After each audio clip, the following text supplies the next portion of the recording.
Hello, ladies and gentlemen. Welcome to edition 57 of the Food Safety Fridays webinar programme. My name is Simon Timpley from the International Food Safety and Quality Network.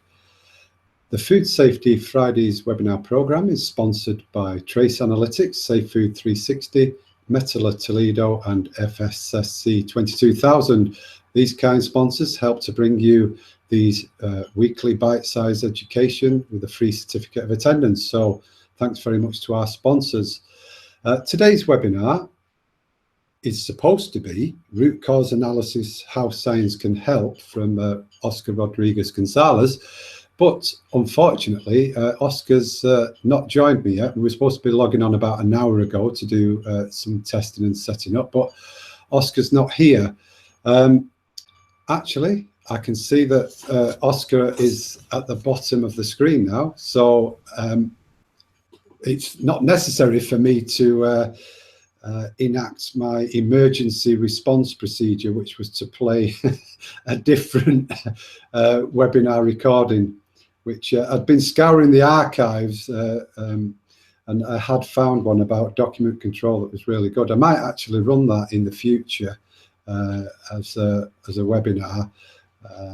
So I was working out all the different things I needed to do, and then Oscar's just popped up at the bottom. So I think if Oscar can get his presentation ready, then we can just kick off straight away, which will be fantastic, because it will be good. Obviously, you registered for this particular subject, so it would have been a shame if we couldn't have brought you that today. Just to say that today's webinar is being recorded, and within 24 hours we'll send all registrants an email with the video recording, the slides, and also at the end of today we'll issue the certificate, so you'll get all that. So if you get called away for any reason or you miss a bit, don't worry, it is being recorded and you'll get a copy of the recording. Just to say, obviously we're live streaming today, so we are very reliant on my internet connection, Oscar's internet connection, and also all of your individual internet connections. So if you're having trouble seeing the slides or you're getting a bad connection, it could well be your connection if the majority of people can see and hear okay. Okay, so I think that's just about everything. If you are watching this on YouTube at a later date, please feel free to drop a comment in the comments and give us a like or subscribe to our channel and spread the message of IFSQM. So please do so. Also, if you're not a member of the IFSQM discussion forum, we have lots of great discussions over there, not just on Fridays, every day of the week. So lots of topics. If you have a question, you can always head over there, and there's lots of willing members who've been there and done that and willing to help. Or if you're a very clever person, then maybe you can help other people and share some of your knowledge. Okay, so Oscar, are you nearly ready? Can you mute your microphone? Are you struggling to get your slides ready, Oscar? If you click at the top of the screen, there's I think you're muted. Hi, Oscar. Hello, how are you? I'm good, thanks. Are you struggling to get your slides on the screen? No, there'll be just a second. Yeah. So if you're ready, we'll just start the presentation. Okay. Okay, I'll put you on screen then. Okay, Oscar, over to you. Okay. Thank you again for inviting me to present in Food Safety Fridays. This time we're going to talk about root cause analysis and how we use science to make things easier, or to do things more advanced.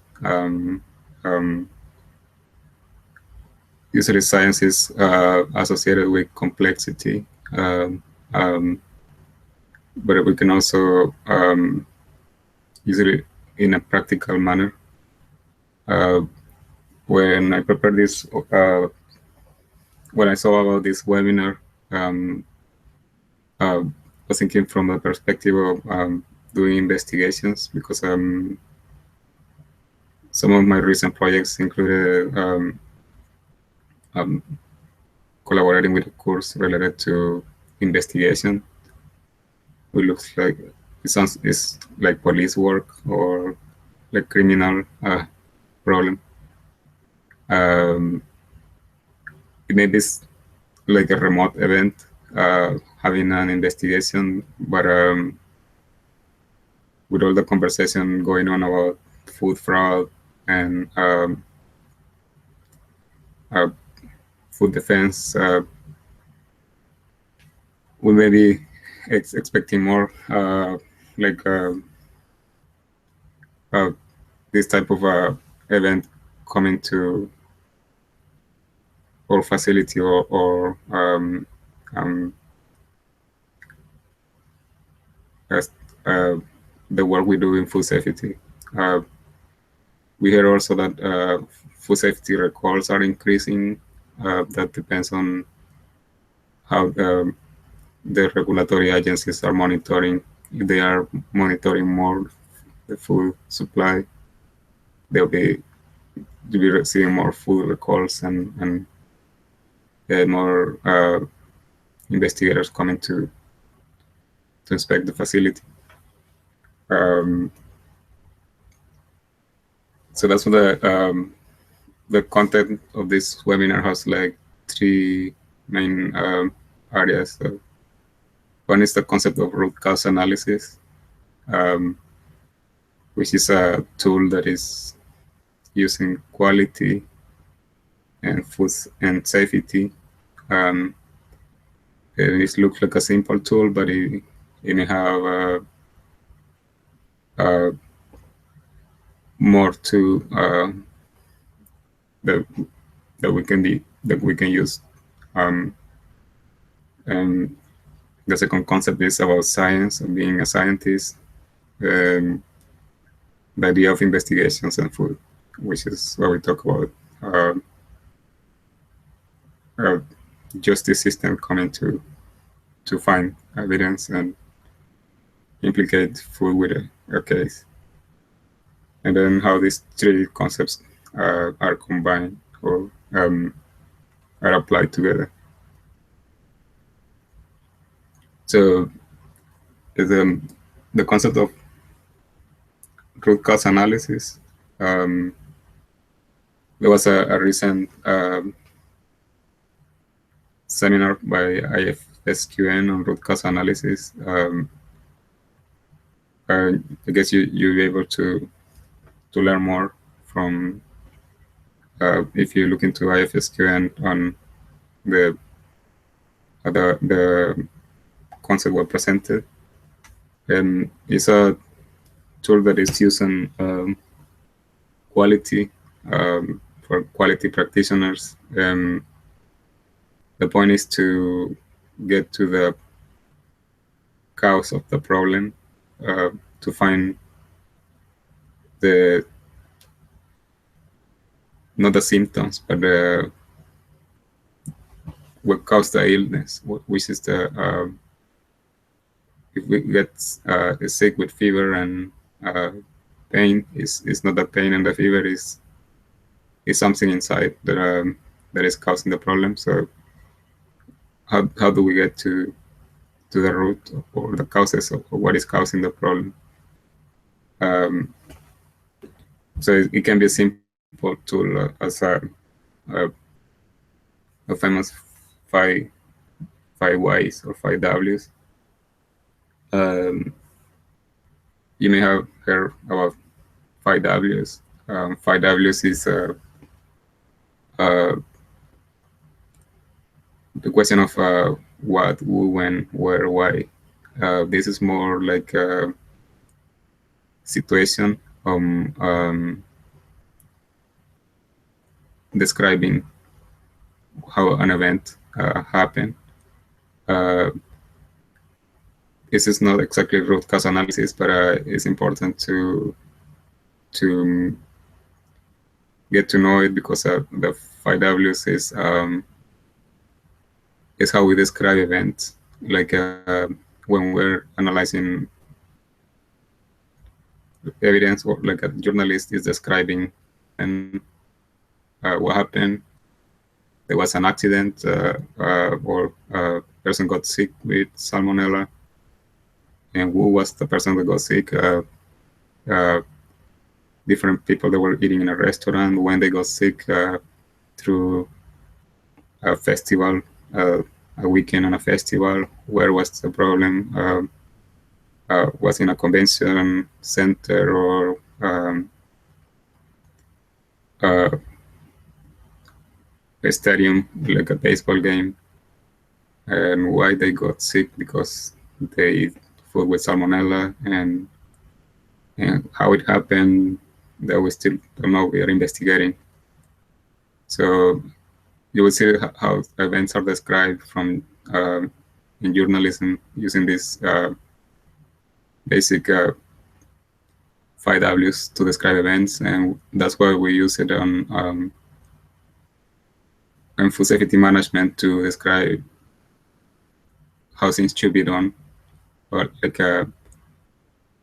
if we're running a procedure, what needs to be done, who's going to do it, who's responsible, when it's going to do it, every week, every month, where it's going to, this is cleaning, it has to be done in this piece of equipment or in this production area, why it needs to be done. Because we're removing bacteria, we will write it down, because we may forget, or if someone else is going to review the management system, they will ask, why do you have to do this? Because we realize we have to clean to remove bacteria. That's something. That's what we use the concept in food safety management. How we do it is the procedure for getting things done. Then the 5Ws that we're talking about is the 5 whys. There's a exercise of asking why 5 times to get to the cause of the problem.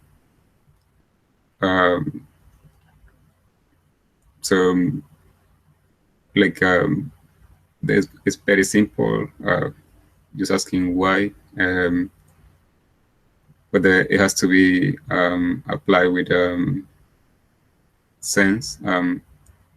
Usually the simple idea of the 5 whys is to dig in, to put our brains to exercise. Why things happen? Like there was a complaint about product that had a piece of glass in the inside the package. So why did it happen?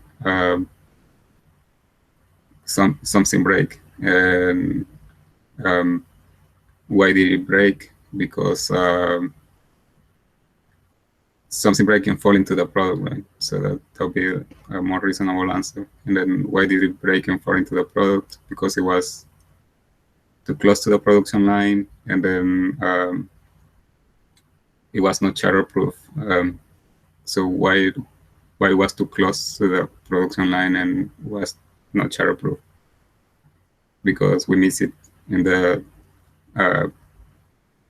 glass management checklist. And why did we miss it in the glass register?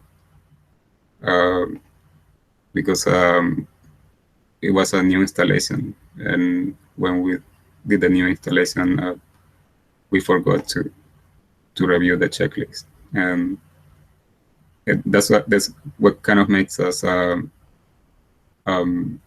realize why a problem happened, and not just get satisfied that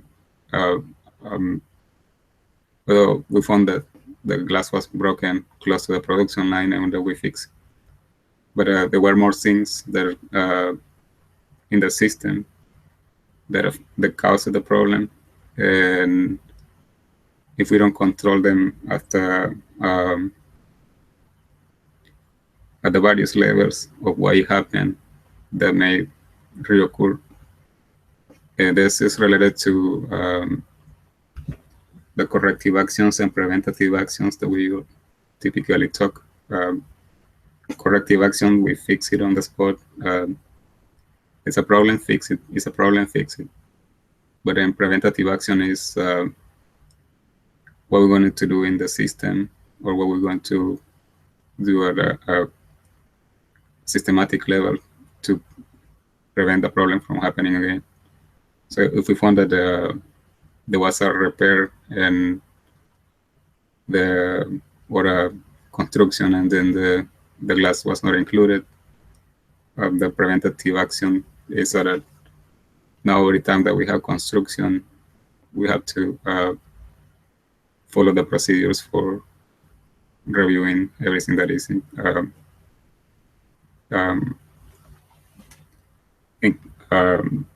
included that was not considered before. So these 5 whys is also can be extended to 5 hows. So we find the glass problem, that it was not included in the glass register. How we're going to correct the problem? Are we going to increase the frequency of reviewing the glass register, or are we going to apply some type of control that next time that we have construction, something related to food safety has to be done, or food safety manager has to kind of be part of any construction project inside of the plant. So then we apply controls to each. We start to fix problems to each event that we consider that is affecting the cause of the problem. Usually this type of tool gets to from detail to, we know that the problem was the glass breaking close to the production line, but then it went up to the food safety coordinator was not following procedures, and then senior management was not worried about education of the personnel, or was not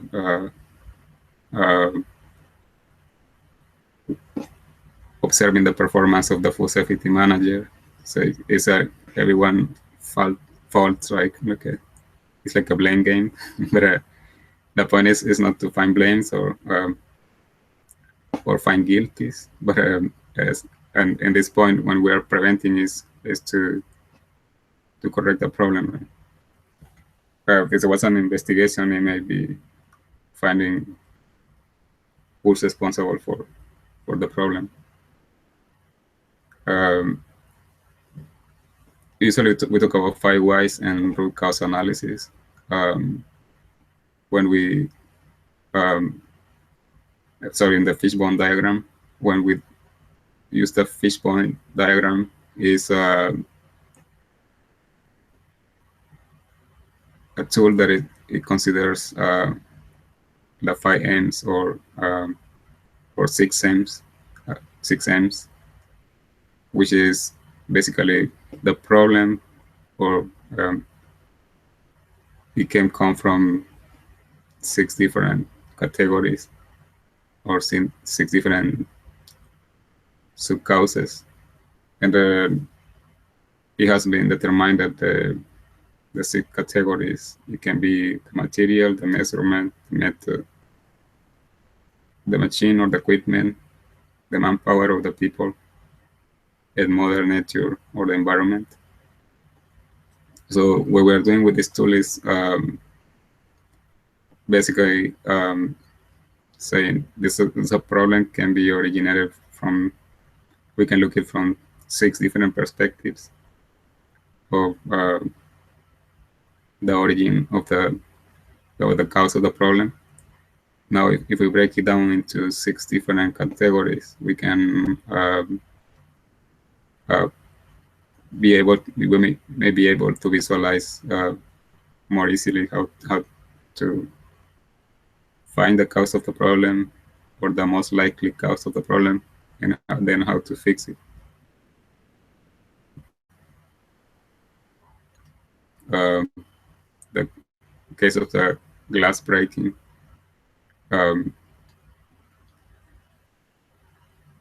with we look into this materials category. It's not that the material can contaminate it. We contaminated the material during processing. Was it about measuring the physical contamination? We may not be measuring for glass contamination, but where we may have failures on the method, the procedure for monitoring glass contamination, and it may be combined with the people that was involved into the implementing the procedure for physical contamination.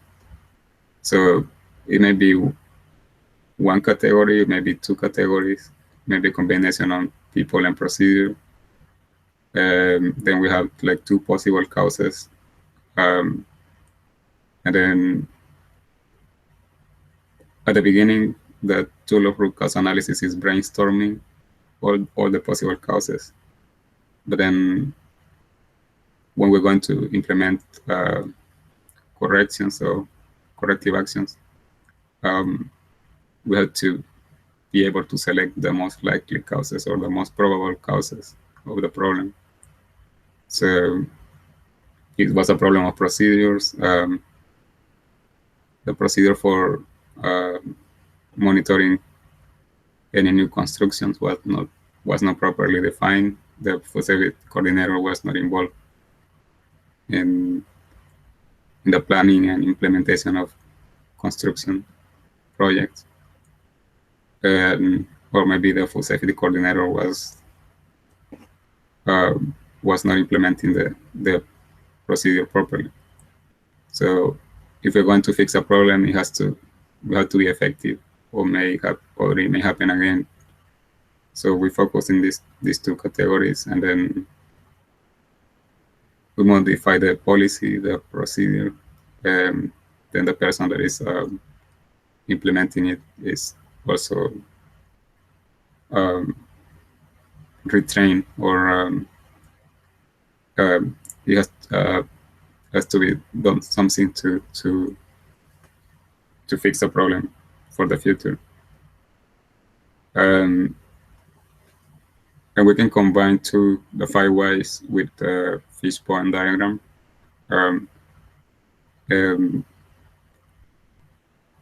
Basically, we say this is a problem. Glass was found in the product. There was a recall. Why it happened? Because the glass breaking was not monitored, and there was a glass procedure. There was a glass breakage procedure. But then we start digging in. It was just a food safety coordinator that didn't check the glass register, or it's a glass breakage procedure. That when something breaks, it has to be cleaned up, or it has to be reported. So it's not just a coordinator, it's the people in the operation that they're close to the production line, and they didn't report anything. Why they are not reporting? Because they are not worried about food safety, or they were afraid to report, or things like that. So it can be useful to use the 2 tools to dig in more to causes in broad categories, and keep digging into more specific causes on the problem. It's not just the category, the procedure, the method, but then how the method is applied, and there is something specific in the policy or the procedure that is not being followed. So this is the basic concept of root cause analysis. Like I said, it's using quality management and safety management, and it's related to corrective actions and preventative actions. It also relates to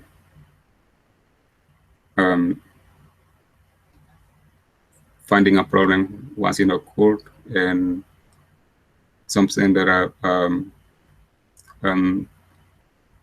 researching and I'm interested on is how we can use this backwards or forward. And when we use it forward, is when we're planning or being proactive about food safety. Like if you see good manufacturing practices, they usually include the various categories.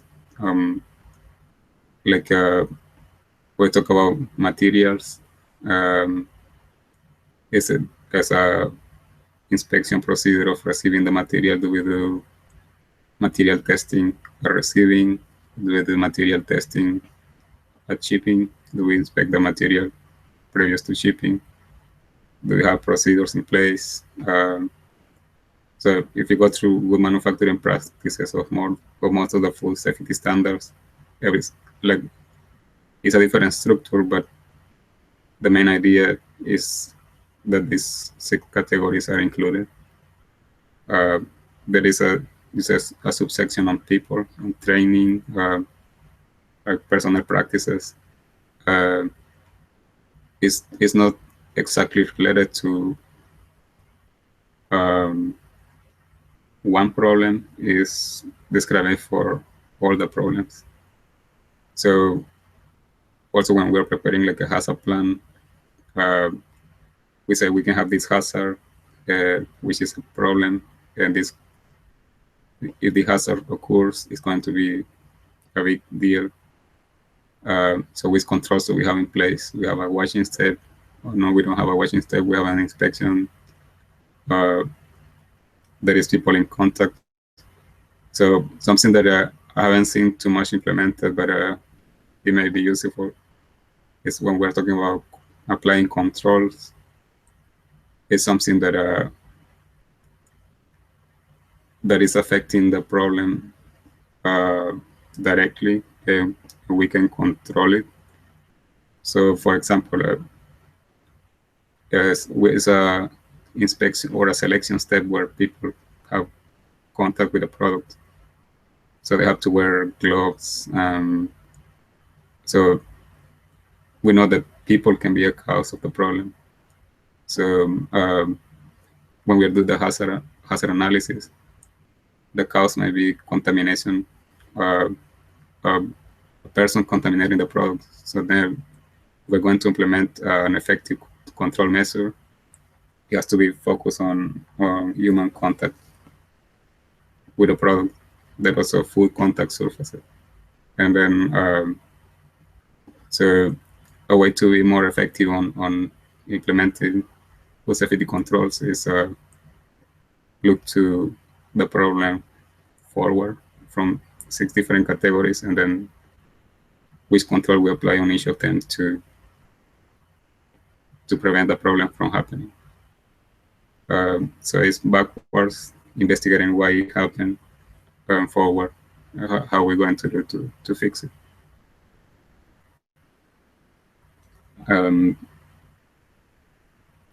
Being a scientist,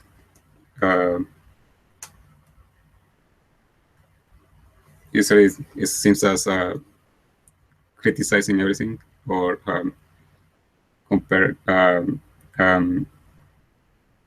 or being complex and knowing everything. But the main point of science is as critical thinking or reasoning. And you don't have to go through university and get a PhD in physics or biology or mathematics to be a scientist, but it's applying reason. It's when we are thinking procedures that when we analyze things, we look at it from a different perspective.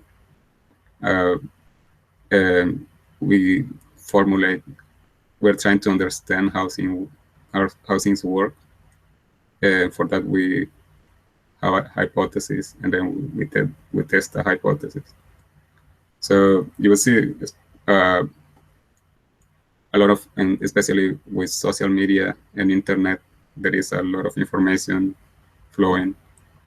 So everyone knows everything because we have more information available. But probably one way to describe a scientist is a person that seeks for the truth. If you're looking to how the world or how things work, it's because we are looking for the true ways of things working. So a scientist is a critical thinker because he's looking to how really things work. There's people talking about genetically modified foods, and it's an argument. It's useful because for the marketplace, there's people that like genetically modified food, there's people that they don't like it. There's even religion involved into the discussion of genetically modified food. There's food safety involved. So then when we're looking to information, if we're thinking like a scientist, we have to ask, so how does it really work? Is we're adding the genes of a fish into a corn. So are we destroying the fish or the corn? No, what we're trying to do is a corn that is stronger. What we're trying to do is that the corn doesn't get affected by pests, and then it's not what we're trying to affect humans. We are protecting the corn from the pest. We are affecting the environment because anytime we kill the pest, we're altering the balance of the ecosystem. So that's true. There are some butterflies, there are some bugs, and so the risk is not too much that we are going to get sick from the corn. It's that we are destroying the balance of the ecosystem. We have been doing that because we have to survive and to produce our food. We have to take it out from the rest of the ecosystem that is also trying to eat it. So when we're analyzing the information that is available, we have to be critical. And also there is the fact that we still don't know if we alter the corn with this new gene, something else is going to happen. So for example, like organic movement, what they say is, we don't know what we don't know. So if we're going to start altering the plant with the purpose of killing pests, we don't know how the new plant is going to be. So the claims that the new plant is safe, we haven't tested them yet. So basically what they are saying is apply more science to prove that it's safe. The other side, the people that defend the genetically modified foods, they say, no, what we have done is just modify the section that prevents the damage by pests. So we have established that it's safe. We don't have to apply more science to it. So the interesting thing is that it's not the science's part, it's just how we apply it. So if the organic movement is asking for more science, probably we need to do more to prove that it's safe. There's new methods developed, and if people is not going to buy genetically modified food, there are some methods to prove that has been genetically modified, and there's a way to assure the supply chain that is free from genetically modified food. From a management and business perspective, even if science is still debating if it's safe or it's not, we have a series of tools to prove that it's GM free or free from genetically modified. Now, back to the concept that we have to be critical thinkers and be skeptical. We have to apply it to ourselves too. Like if you're getting biased in a judgment, like we're favoring genetically modified foods or we are against genetically modified foods, we have to review our thoughts because we may be falling into bias and we have to apply science to ourselves. So no, it's not just defending what we believe in, but we have to review our arguments and our assumptions and formulate better perspectives or better hypotheses. The interesting things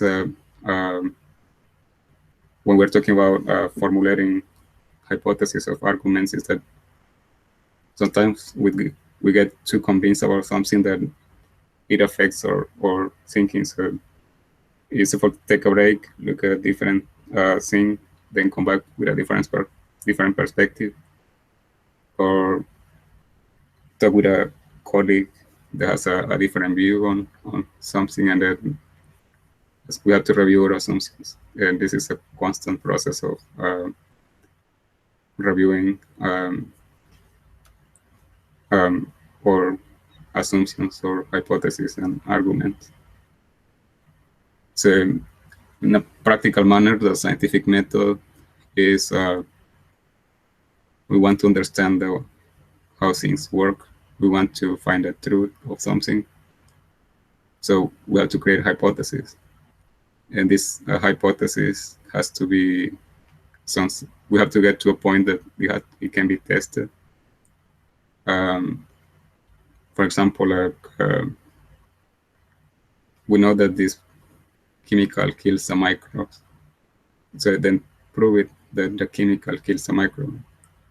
Like let's say we're talking about mint or coffee or cinnamon. Let's say antimicrobial properties, and then so how it kill the microbes, and then let's make an experiment and put some microbes with coffee and cinnamon and see if they die. So we have an hypothesis that this product is an antimicrobial, but we have to it is or is not, and then at which level, and then we have to design an experiment. We're going to compare microbes with cinnamon and non-cinnamon, or with coffee or no coffee, and then we run the experiment. We get the results.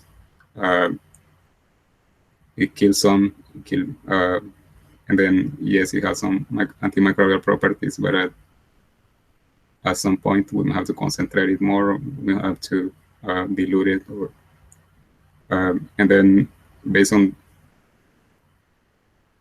that experiment and the results, we make a recommendation. So we have an idea of how something works, experiment to prove it, and then we analyze the results and make a recommendation. So that's how scientists work, and that's what most of the academia should be doing, is recommendations to every field.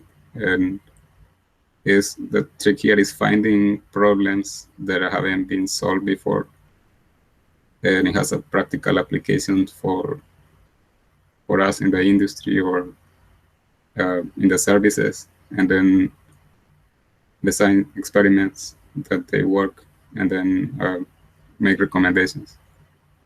We have a new hand dryer, a new hand washing machine. This is how I did my PhD. We have a new method for pasteurization. So yeah, okay, we think that it killed microbes. We wanted to compare it with the traditional method for heat pasteurization. We design experiments to compare the two methods. We get results and make a recommendation. Yes, it's equivalent to traditional pasteurization. No, it still needs some improvements to make it work. We usually want to make it work and until we find the answer. Then we publish the results. But then the truth is the truth, and it doesn't matter how we slice it. Then once we make the recommendation, it has to be something that can be repeated everywhere else. And if we say that pressure and electricity kill microbes, if someone else is doing it in another place and reads the paper, it should be able to take that information and do it in the plant and then get the same results.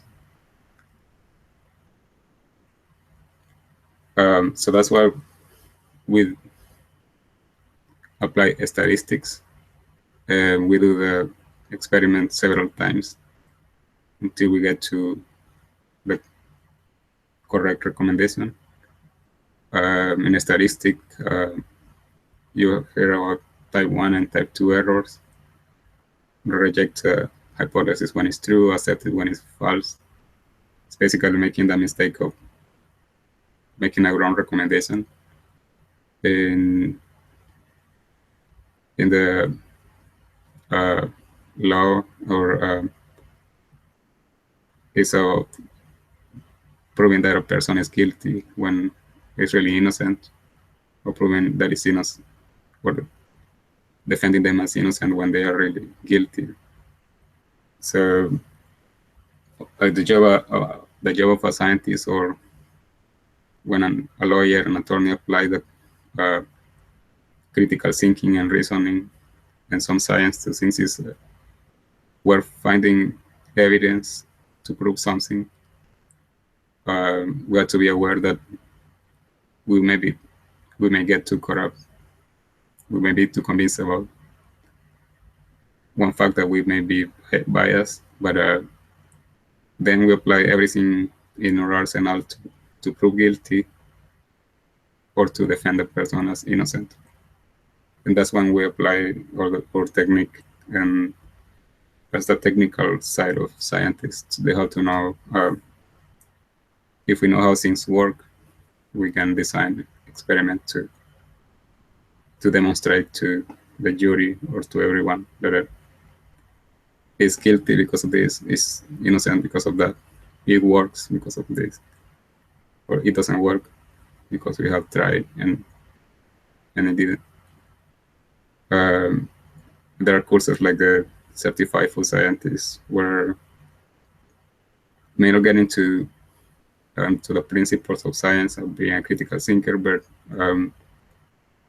you get all the technique or everything that is related to food science that we can apply for working with food materials. Now, with the concept of investigations,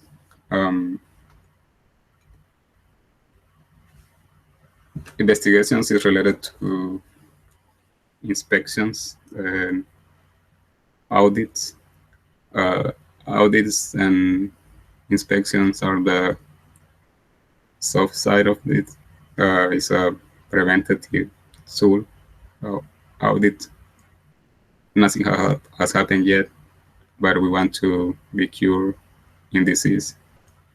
So that's why sometimes the auditor or the inspector plays the role of being tough to meet to be compliant with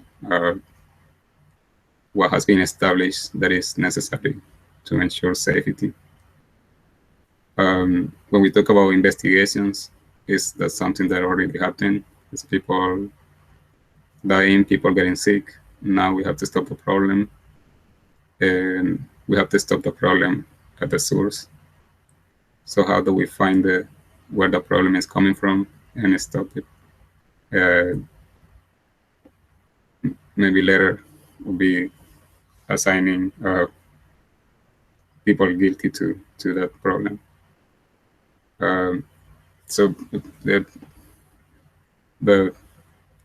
scientists or the professionals that study investigations usually start with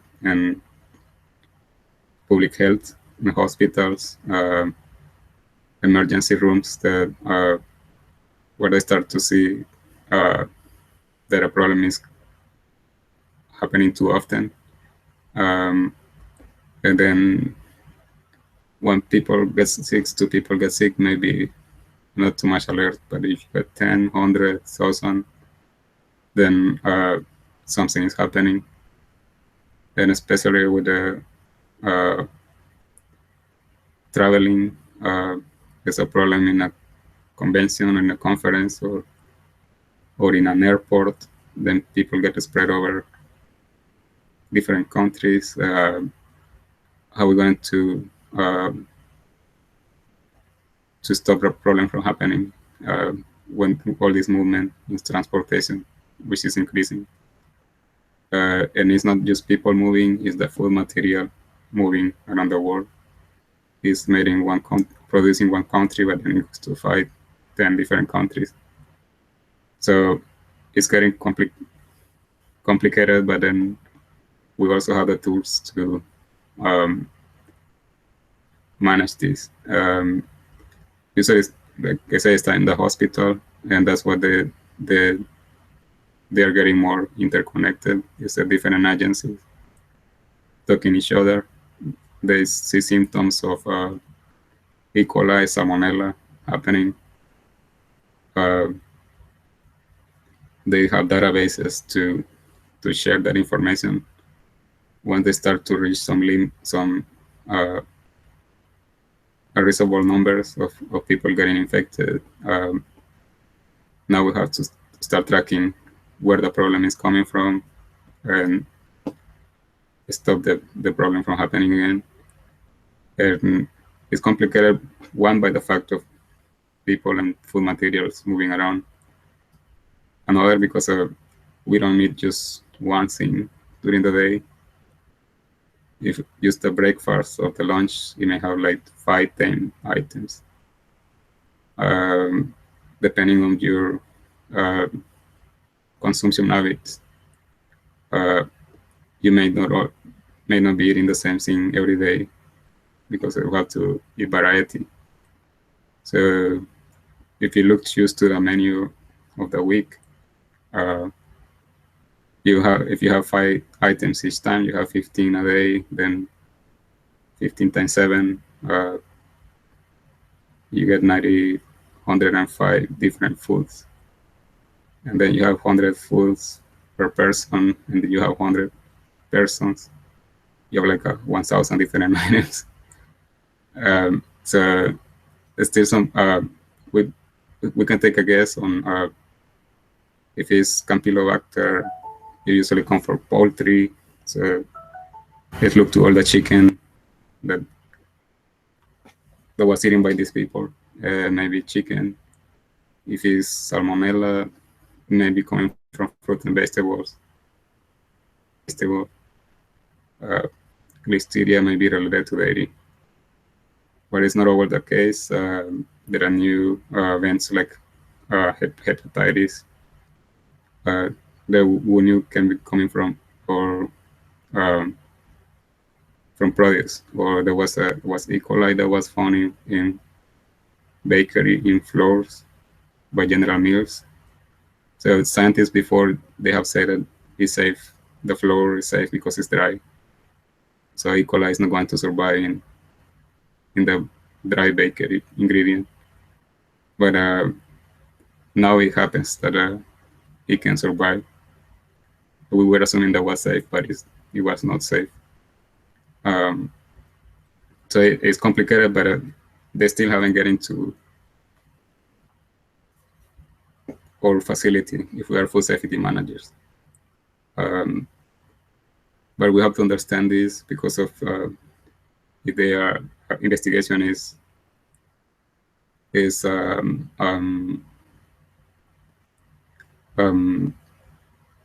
coming, say, we're a produce facility and it's an investigation about Campylobacter contamination.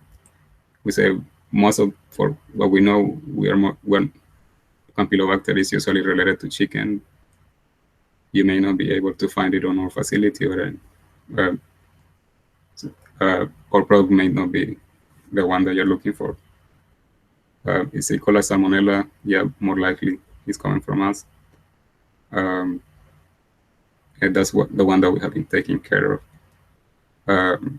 But then they will be coming to, investigation is coming to different places to find the source of the problem. This is just a tool that I learned. It's a new tool, which is like based on crowdsourcing. They're trying to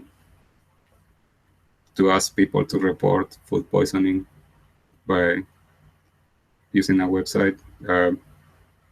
It's just like a Facebook that an accident happened and say I was safe during the earthquake, during the flooding. It's a website that is a resource that is being designed to. I got sick. I didn't die, but there may be some problem happening in a city or in a region. Then investigations come to the plants, right? Or the production, or the farm, or the retailer. They are looking for evidence.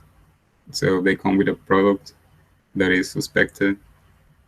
They're looking to traceability of the product, where the product, which processes it went through. This is useful.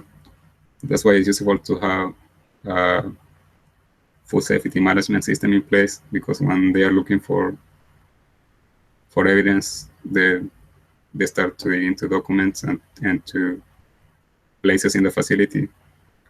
I want to see maps of the building or how the processes work, which operations are involved. They may have a question: is the map accurate? The process diagram accurate? They may have their own. They may have to rewrite their own maps and processes diagram, but they keep looking for information. They keep interviewing people, taking samples, environmental samples on food contact surfaces, drains, walls. So most of the investigations will be based on the information that we know. The system that we have implemented, they will use it as a base, because that's what has been accepted by science. That is the cause of the problems.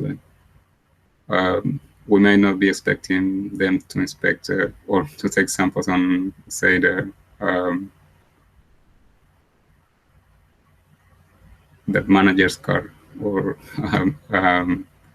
like if he rides a bicycle, it was the bicycle. But because we know, for what we know at this point on science and in food safety, it won't be coming from there. So if we know food safety, we may have a 70% idea of where the problem is coming from. So that's what we going to be prepared when the investigation comes, or we need to be prepared when the investigation comes. Some food safety management systems have the um, a policy and procedure for regulatory visits. And this is accompanying the investigator or the inspector. And then if he's taking samples, take duplicate samples. Because then the plant is found guilty or is the cause of the problem, then it has to be defended. As being accused of something, then you have to go to court, and then you have to defend that you were doing what you were supposed to do. And then you have to have information to prove your innocence if the investigator is trying to prove you as guilty. We can apply this internal too. We're doing an investigation for a problem, even if it doesn't, it has not reached the customer yet. We can use the same principles to improve our system and improve our food safety performance. Investigations usually involve the analysis of evidence. Usually if it's a physical evidence, a sample that is collected in the floor, the walls, and the drains, we have to use a proper handling procedure that the sample doesn't get contaminated, that doesn't get mixed up in the laboratory, because if later we have to defend that, we'll be arguing. They will try to prove that the sample that they took is positive, and we may be defending that the sample that was taken is negative. So the two sides have to know how sample handling works in a laboratory and how results are analyzed and reported. So it may not be strange that a scientist is called to testify in a case. So putting all together the three concepts of root cause analysis and science and investigations. The root cause analysis is the tool to dig in, to understand the symptoms, but to get into the illness or the causing agent of the problem.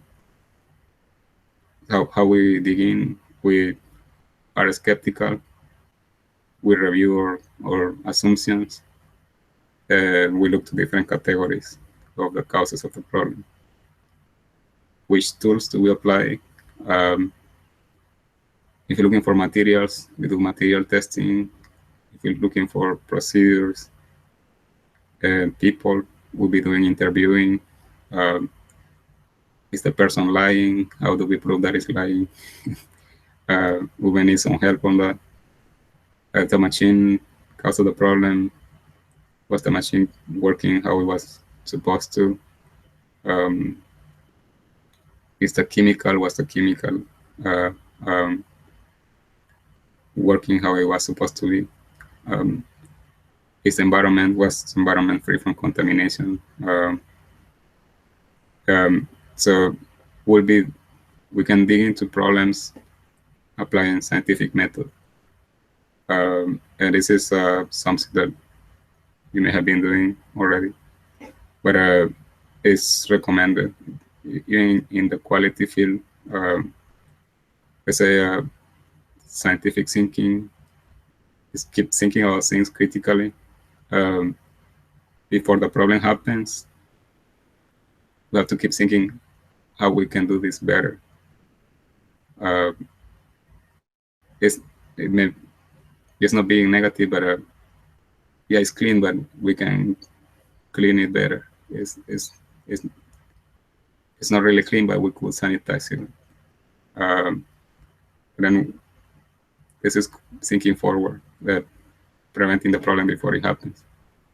Going backwards is we're going to prove that it was dirty, and then we're going to apply all the tools to prove where the problem was coming from. And we're going to do hypothesizing and testing on the different areas to see where the true cause of the problem, or the combination of the causes of the problem. I was reading a recent article by one of the former professors at university that I studied in Texas A&M. This is where science validation is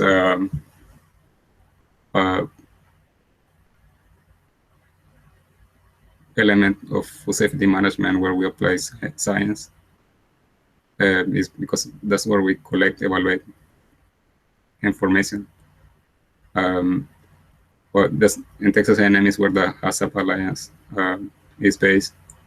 The professor is involved in the International Association of Food Protection, and they have created a consortium for process validation.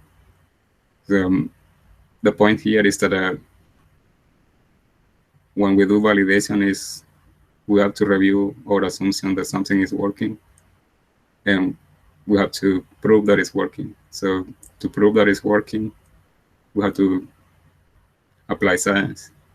And it's not just repeating the same thing. It's every time we go back to review something, we have to get back to the assumption it's working or it's not working. Now prove it that it's working. This is especially applicable if the HACCP plan has critical control points.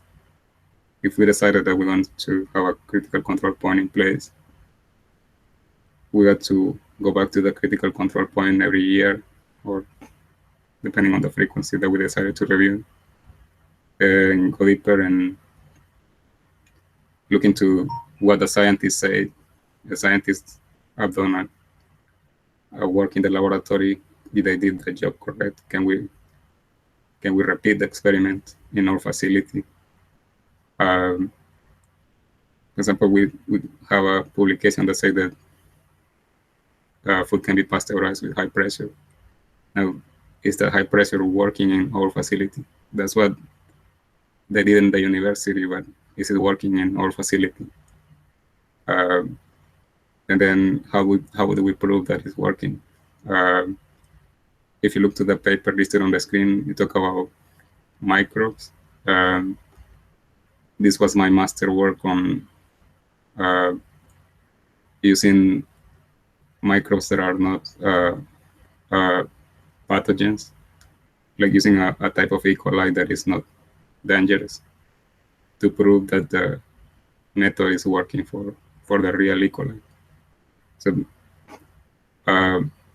it's a risky job, but we could use one type of E. coli that is safe to prove that we can kill the E. coli, the 0157H7. Do you want to do that in your facility? That might be too risky to get a bunch of E. coli in the plant and then prove that we can clean them. But then that's a way to validate. We can start just reading the paper, but then we have to prove it by doing. If you read this article, it's very interesting. They talk about Campylobacter in chicken. It can be applied to different products. Other area where we apply science and investigation, maybe looking deeper, is calibration. But this is more reviewing that the measurements are intended, how it's working as intended, which is kind of a validation, but we know that we can prove that the weight is correct by comparing to the standard. So calibration is mostly comparing to standard, where we are reviewing that our systems work how it should. And calibration is more straightforward. but it's an accepted experimental design to review that we're measuring, we're getting the measurements that we're getting are the ones that we are supposed to be getting. In conclusion, root cause analysis is useful to organize information. We don't have to stop when we find guilties. We have to prove that I'm guilty. And it's a guide for our thinking. And that's where we apply scientific thinking. If we're investigating a problem that already happened, it's because we want to find the true cause of the problem.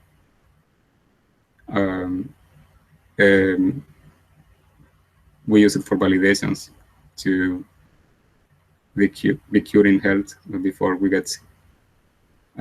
That's why the validation element of the hazard plan or the food safety management system is in place, to keep applying science on to be reviewing your food safety controls. Investigation of outbreaks are complicated depending on the size of the facility, the distribution of the product, or the type of consumer. But it includes a lot of information, how this information is collected and analyzed. If we understand how it works, it may be useful for us to apply it to our own investigations, maybe defending a case where we have to prove our innocence. So the interesting things on science is the truth, and then you're proving or trying to disprove, and you have different methods to do it. So that's what I have this time. If you have more questions, be happy to follow up in the forum, or you can reach me via Simon. This is some reference of the concept that we talk about. Okay. Right. Fantastic, Oscar. Excellent presentation. We started off a bit slowly because we was caught unawares. We was late logging on, but lots of great information. And also, I don't think that's the end of it, because your presentation has lots of references to videos, articles, and all sorts of things. So once they get that presentation, they'll be doing, they can do plenty of research and for further information. So absolutely brilliant. Thanks very much, Oscar. You can stop sharing slides now. A couple of questions just to pick up on. Can you, James Keenan asked, what are the requirements for a certified food scientist? Can you explain what you need to do to become a certified food scientist? What's the route?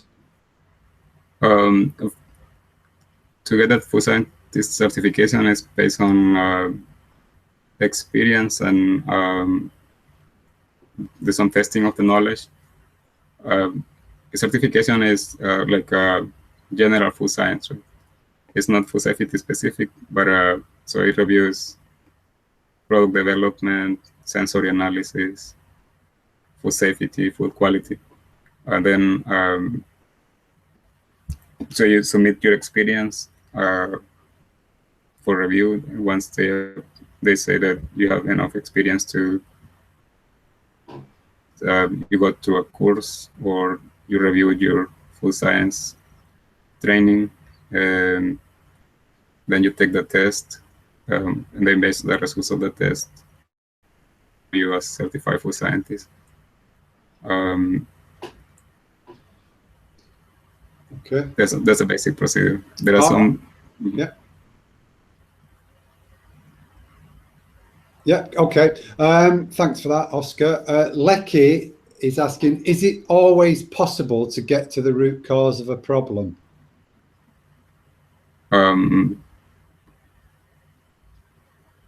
Not because they may, well, in the problems is in the design of the experiment, or depending on the amount of information, we may be. I think that it depends on your ability to discover and the tools that you have available. Like, for example, in hazard analysis, not all the allergens, there are not the tests for all the allergens, they may not be developed yet. Or like you were trying to test for hepatitis.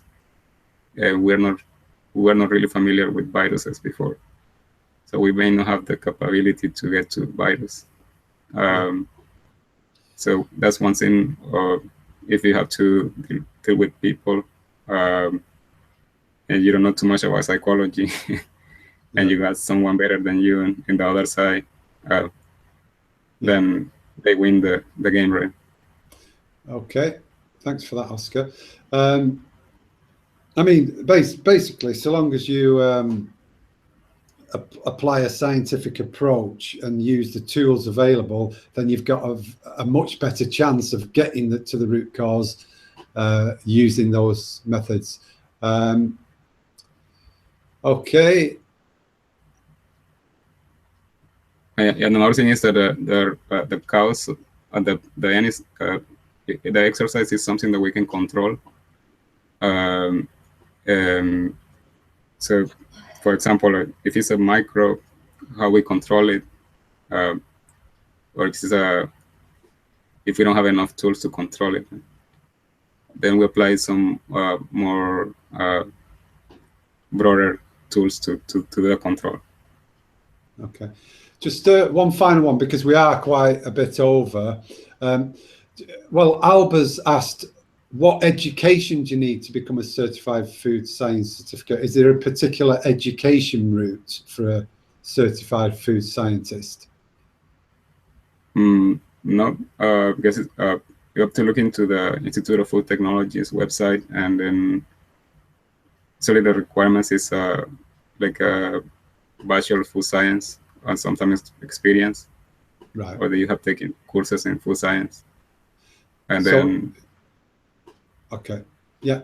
So check the Institute of Food Science website. Yeah. Okay. Right. I think we will have to leave it because we are way over. So thanks very much, Oscar. It was very useful, that. So on behalf of myself, the IFSQN, and all the attendees today, and everybody that will see this webinar recorded in the future, thank you very much, Oscar. Yeah, thanks. Okay. Ladies and gents, just a couple of things. Next week, sorry, not next week, the next webinar is the 10th of October, and that will be with George Howlett from Safe Food 360, and the subject will be risk assessment under BRC. So there's lots of requirements in BRC and other GFSI standards for risk assessments to be conducted. So George will be giving you some practical tips on how you might go about conducting those risk assessments. So that's on the 10th of October. You can click in the sidebar and register now, or we'll include it in the email and you can deal with it that way. The final thing is the certificate, which again is in the sidebar. You should be able to click on that link and go and download your certificate. That's it then. So thanks to all the attendees today who are regulars, and also we've had lots of new ones. Thank you. Hope to see you all again in the future. Hope you enjoyed it. Happy Friday. Enjoy the weekend, and we'll see you on the next webinar. Thanks very much.